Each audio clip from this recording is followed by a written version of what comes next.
Hello friends, अस्सलाम वालेकुम and welcome to reality stories. दोस्तों, ये कहानी कार ब्रदर्स की है। दो भाई जो इंसान के रूप में किसी दरिंदे से कम नहीं थे। आज से 23 साल पहले इन्होंने अमेरिका के शहर विचिता में ऐसे जराइम किए जिसको आज तक उस शहर के लोग नहीं भूले। दोस्तों, ये दो भाई अमेरिका के शहर डॉज में पैदा हुए थे। इनमें से बड़े भाई का नाम रेगिनाल्ड था और छोटे भाई का नाम जोनाथन था। ये दोनों भाई जब बड़े हो रहे थे तो इन्होंने अपने वालिदैन को लड़ते झगड़ते ही देखा। इनकी एक छोटी बहन भी थी। इन बच्चों के वालिदैन इन तीनों के साथ जानवरों से भी बदतर सलूक करते थे। चंद साल बाद इनके वालिदैन के दरमियान तलाक हो गई।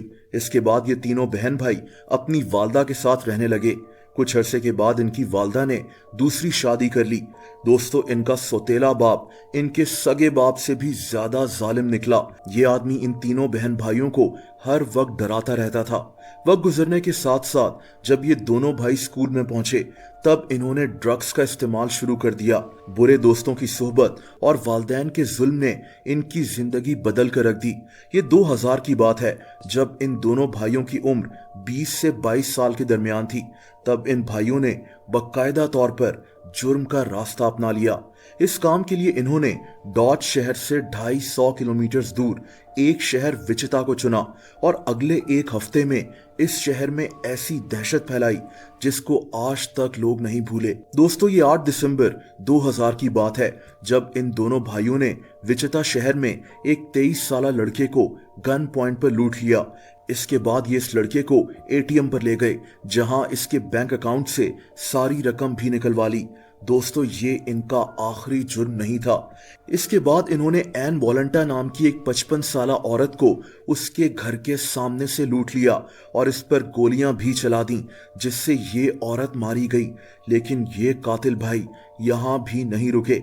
दोस्तों, ये 14 दिसंबर 2000 की बात है जब इन दोनों भाइयों ने एक घर को लूटने का प्लान बनाया। इस घर में 5 दोस्त रहते थे। ये लोग इस घर में दरवाजा तोड़कर दाखिल हो गए। इन भाइयों ने ना सिर्फ इस घर को लूटा बल्कि इन दोस्तों को घर में ही शदीद टॉर्चर करना शुरू कर दिया।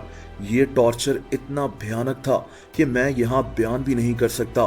दोस्तों, पूरी रात इन लोगों को टॉर्चर करने के बाद ये भाई इन पांचों को इस घर से कुछ दूर ले गए और इनको गोलियां मारकर कत्ल कर दिया। इस वाकये के कुछ देर के बाद इन 5 दोस्तों में से हॉली जी नाम की एक लड़की अभी भी जिंदा थी। इस लड़की के सर में गोली लगी थी मगर गोली हेयर क्लिप की वजह से सर के अंदर नहीं गई थी। ये लड़की बुरी तरह से जख्मी थी। इसके बावजूद ये लड़की पुलिस स्टेशन तक पहुंच गई। सुबह होते ही ये वाकया हर न्यूज चैनल की हेडलाइन पर था। इन दोनों भाइयों की दहशत पूरे शहर में फैल चुकी थी। पिछले एक हफ्ते में इन भाइयों ने विचिता शहर में इंतहाई हौलनाक जुर्म किए थे। इन्होंने लोगों को कत्ल किया था, उनको लूटा था, टॉर्चर किया था। ये भाई मॉन्स्टर्स ऑफ विचिता के नाम से मशहूर हो गए। पूरा अमेरिका इस शहर के लिए परेशान था। इस शहर के लोग घर से बाहर निकलते हुए भी डरते थे। दोस्तों, पुलिस ने हॉली की मदद से इन दोनों मुजरिमों का स्केच बना लिया। पुलिस इन बेरहम कातिलों को इस शहर के कोने कोने में तलाश करने लगी। बिलाखिर कुछ दिनों के बाद पुलिस इन दोनों भाइयों को ढूंढने में कामयाब हो गई। हॉली नामी उस लड़की की भी बाद में मौत हो गई थी। अब रेगिनाल्ड और जोनाथन के पास बचने का कोई और रास्ता नहीं था। अदालत ने इन दोनों भाइयों को लोगों को कत्ल करने के जुर्म में उम्र कैद की सजा सुना दी।